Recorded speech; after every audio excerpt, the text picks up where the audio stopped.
Hello hello అన్న నమస్తే. నమస్తే నరేష్ అన్న, గుడ్ మార్నింగ్. నమస్తే, గుడ్ మార్నింగ్ అన్న. చెప్పే. ఈ రోజు నేను రెండు విషయాలు చెప్పాలనుకుంటున్నా. చెప్పండి అన్న. ఒకటి ఈ పెన్షనర్స్ గురించి, ఆసరా పెన్షనర్స్ గురించి అన్న. ఇప్పుడు ఆసరా పెన్షనర్స్ గురించి తీసుకుంటే నువ్వు 2,000 రూపాయలకే ఎక్కువ ఇదైపోయి 1,28,000 మందిని తీసేసినావు. ఓకే, నువ్వు ఏ గ్రాంట్ లో తీసినావో, అది ఏ క్రైటీరియాలో తీసుకున్నావో అది ఓకే. దాంట్లో కూడా 3 ఓకే, 2 ఓకే కాదు. ఇంకొకటి, ఇప్పుడు 1,28,000 మందిని తీసేసినప్పుడు ఎంత మందిని జమ చేస్తావు? 6 నెలల నుంచి చెప్తున్నావు పలానా రోజు చేస్తా, పలానా రోజు చేస్తా, పలానా రోజు చేస్తా. ఇంతకుముందు ఏమి ఇచ్చినావు? జూలై 2nd డేట్ ఇచ్చినావు. జూలై 2nd డేట్ మీకు ఎంచుకున్న డేట్లు కూడా చూడండి, బడ్జెట్ డేట్లు. ఆ రోజు బ్యాంక్ హాలిడే ఉంటుంది.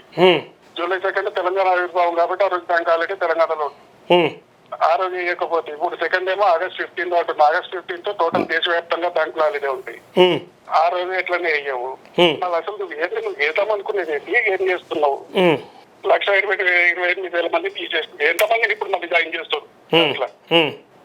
అదే ఇంకొక విషయం, ఎక్స్ఎమ్మెల్యేలు ఎక్స్ఎంపీలు 5 ఎకరాల కంటే ఎక్కువ ఉంటే 2,000 పెన్షన్ ఇయ్యను అంటున్నారు. 2,000కే నువ్వు ఇంత ఆలోచిస్తున్నప్పుడు ఎక్స్ఎంపీలకు, ఎమ్మెల్యేలకు 50,000, 35,000 వాళ్ళకి పెన్షన్ వస్తుంది. దాంట్లో నువ్వు దానికి ఎందుకు క్రైటీరియా పెట్టావు? ఎందుకంటే పొద్దు నుంచి సాయంత్రం దాకా నీ ఎంబడి తిరుగుతూనే ఉంటారు, నువ్వు వాళ్ళ ఎంబడి తిరుగుతూనే ఉంటావు. ఇక్కడ పబ్లిక్ పిచ్చోళ్ళు కాబట్టి పబ్లిక్ ఎవరు వచ్చి నీకు డైరెక్ట్ గా అడగడు కాబట్టి ఇష్టం వచ్చినట్టు కోస్తున్నావు, ఇష్టం వచ్చినట్టు చేస్తున్నావు. కరెక్టా కాదు అది. ఇంకొక రెండో విషయం, ఇందిరమ్మ ఇల్లు. ఇందిరమ్మ ఇళ్ళ కోసం ఇప్పుడు ఏంటి కానీ అప్లికేషన్ కే 10,000 రూపీస్ అంట, నాన్ రిఫండబుల్. మరి ఆ 10,000 రూపీస్ వాడికి ఎంత ఉండాలి? సంవత్సరానికి ఆదాయం 6 lakhs కంటే ఎక్కువ ఉండొద్దు అంట. మళ్ళీ 6 lakhs ఇలా డిపాజిట్ చేయాలంట గవర్నమెంట్ కి. అసలు ఇది ఏమి పరిస్థితి? అసలు ఏమన్నా ఇద్దామనుకుంటున్నావా, లేకపోతే అందరికి మొండి చేసి చూపించిపోదాం అనుకుంటున్నావా? ఇప్పుడు ఉన్నాయని ఇప్పుడు 6 lakhs కట్టిన వాళ్ళు, 10,000 కట్టిన వాళ్ళు ఎంత మొత్తం కూడా అనుకొని అది విజయమాల వెళ్ళక నువ్వు కూడా ఎక్కడైనా వేరే దేశంలో పౌరసత్వం తీసుకొని వెళ్ళిపోదాం అనుకుంటున్నావా? What is exactly what is your opinion? Priorities ఏమున్నాయి నీకు? అసలు ప్రయారిటీస్ ఏమున్నాయి? అది నాకు తీసుకునే ప్రయారిటీస్ అన్ని చూసి ఒక ప్రయారిటీ కూడా దేశానికి పనికొచ్చే ప్రయారిటీ ఒక్కటి లేదు. అన్ని పట్టేవాళ్ళ ప్రయారిటీలు ఒక పబ్లిక్ పనికొచ్చేది ఒక్క ఇది లేదు. ఏం చేస్తాము, ఆర్థిక పరిస్థితులు సహకరించని అని కొంతమంది కామెంట్ చేస్తారు లైవ్ లా.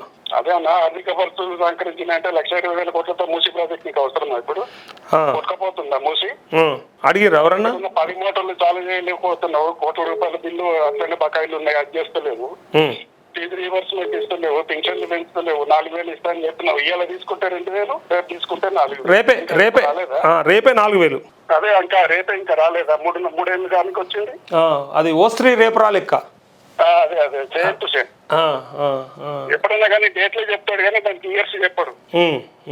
ఇప్పుడు పలానా రోజు ఆగస్టు 15 ఆగస్టుకి చేస్తాం. ఏ సంవత్సరంలో చేస్తావు? 26లో చేస్తావా, 28లో చేస్తావా?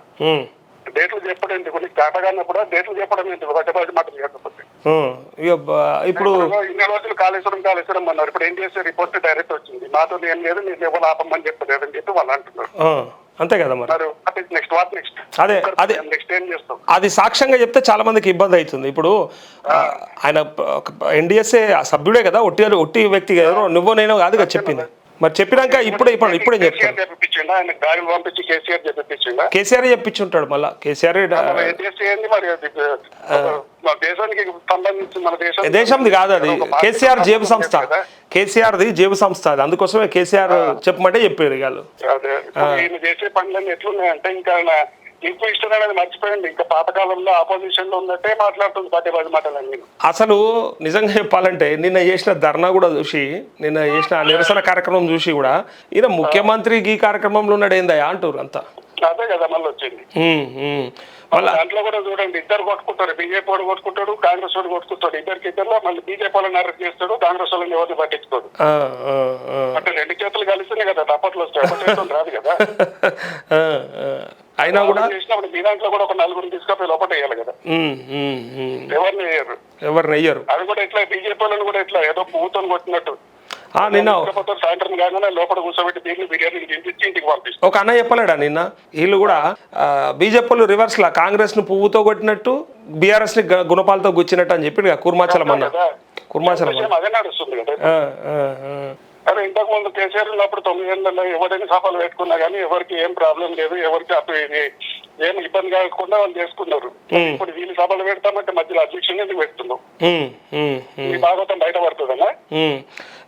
ఏంటంటే ప్రాబ్లం ఏంటంటే కేసీఆర్ పట్టించుకోకపోవడం పెద్ద ప్రాబ్లం రేవంత్ రెడ్డిని. అంటే ఈయన పేరు తీసినా లేకపోతే ఈయన గురించి వచ్చి బయట మాట్లాడినా కూడా ఈయన ఏదో ఒక రకంగా రెచ్చిపోదామని అనుకున్నాడు. తీరా చూస్తే అసలు ఆయన పట్టించుకోవట్లేదు కదా, ఈయన పేరు తీస్తలేడు కదా, ఇప్పుడు అది ఇబ్బంది అవుతుంది బాగా. మీ ముంగట చిన్నపిల్లలు చెక్ చేసుకుని మీరు నోటే పొద్దుగా పెద్దోడు అయితే పట్టించుకుంటారా? ఈ రాష్ట్ర ముఖ్యమంత్రి నన్ను గుర్తించడా? మాత్రమే మా అమ్మ కూడా చెడ్డీ చేసుకుని కదా. గుర్తించవా? నన్ను గుర్తించరా? వాళ్ళు గుర్తించడానికి నువ్వేం మంచి పని చేసినా వాళ్ళు గుర్తించాలి నిన్ను. లేస్తే రాత్రి దాకా ఒకటే తిట్టుడు. అదే ఫ్రస్ట్రేషన్ అసలు నిజంగా. అప్పుడు పిసిసి అధ్యక్షుడిగా ఉన్నప్పుడు ఎట్లయితే మాట్లాడిండో ఇలా ముఖ్యమంత్రి కూడా అట్లే ప్రతి సభలో, ఇంకా వేరే మార్పేలేదు, ఇక మార్పేలేదు. ఎందుకన్నా మన పక్కకున్న తమిళనాడు తీసుకోండి, జయలలిత దిగిపోయినాక ఒక్క రోజు కూడా అసెంబ్లీకి వచ్చింది లేదు. అపోజిషన్ వాళ్ళు ఏ రోజైనా అడిగిరా నువ్వు అసెంబ్లీకి రా మాట్లాడదామని? ఇక పోవాలనేది ప్రజల మాట. అరే పోవాలి కదా, మరి నీకు ఏ బాధ్యత ఇస్తే ఆ బాధ్యత ఇవ్వాలి కదా. ఉండొచ్చు అన్న. అపోజిషన్ ఇప్పుడు వీడు అడుగుతున్నట్టు నువ్వు అసెంబ్లీకి రా చూసుకుందాం, తమిళనాడులో ఏ ఒక్క రోజు కూడా అడగలేదు కదా స్టాలిన్. అసెంబ్లీకి రా చూద్దామని చెప్పి జయలలిత ఒక రోజు కూడా అడగలేదు కదా.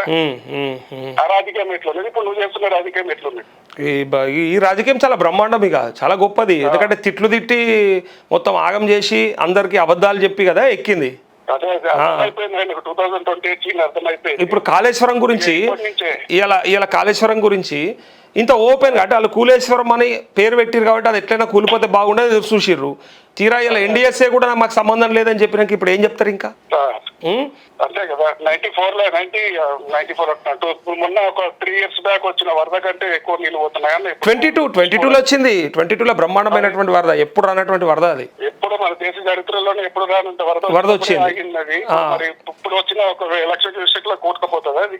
ఏమో మరి నాకు అర్థం కాలేదు. అవుతుంది అంటే ఆయనకి కూలాలని ఉన్నదేమో, ఎప్పుడు కూలిపోతే బాగుండు, ఎప్పుడు ఆ పేరు పెడదాం కేసీఆర్ తిడదామని. కూడా ఈ కొడుకులో కూర్చుంటారు, ఏడు చంద్రబాబు గారి కలిసే కూర్చుంటారు. అది కూడా అంతేనా? ప్రకాష్ గారు చెప్తుంది కదా, ఎంత ఇటుపక్క సెక్యూరిటీ లేదా అటుపక్క సెక్యూరిటీ లేదు, రాత్రిపూట పోయి కింద బాంబు పెట్టేస్తే ఎవరికి తెలుస్తుంది? సౌండ్ వస్తుందని కూడా అంటున్నారు కదా. దానికి ఎఫ్ఐఆర్ ఏమైంది? ఎఫ్ఐఆర్ చేసి 2.5 సంవత్సరాలు లేదు, ఇప్పటివరకు అది కదిలిందా? అక్కడనే అనుకొని ఉన్నది అది. అంటే మీరు చేయాలనుకుని చేస్తారు కానీ ఇక దేశాన్ని పట్టించుకోరు, మన ప్రజలను పట్టించుకోరు. అట్లా అది ఒకవేళ ఇంటికి కర్మగాలి 2028లో కేసీఆర్ వచ్చిందంటే మాత్రం వీళ్ళకి డైలీ షటిలే ఉంటది. షటిల్ బస్సేనా? Shuttle bus. షటిల్ కూడా జైలు టు ఇల్లు టు జైలు. నిన్న కేటీఆర్ అంటుంది కదా, నేను మా నాయన అంత మంచోడిని అయితే కాదు, ఒక్కొక్కరిని వేసుకుంటాను. అదే సరే. అప్పుడు పరిస్థితి అప్పుడు ఒకవేళ నా లాస్ట్ ఒక మాట, వీళ్ళు వచ్చినాక ఒకవేళ వీళ్ళు చేసినట్టే వీళ్ళు ఒకరిని పట్టించుకొని కూర్చుంటే వీళ్ళు కూడా నెక్స్ట్ రారు. అంతే పబ్లిక్ చేయాల్సింది. అప్పుడు నాసంటోడు మళ్ళీ కేసీఆర్ మీద యుద్ధం చేసేది మళ్ళీ నాసంటోడు అవుతాడు. మళ్ళీ నేనే మాట్లాడతాను మళ్ళీ అప్పుడు. నో డౌట్ అది మళ్ళీ అప్పుడు కూడా వస్తే ఏం చేయాల్సి వస్తుంది? పబ్లిక్ చేసుకుంటా పట్టుకుంటే అప్పుడు కూడా ప్రజల పక్షాన్ని మాట్లాడాల్సి వస్తుంది. No doubt. అంతే కదా. ఓకే అన్న, థ్యాంక్ యూ. ఓకే అన్న, రైట్ అన్న, థ్యాంక్ యూ.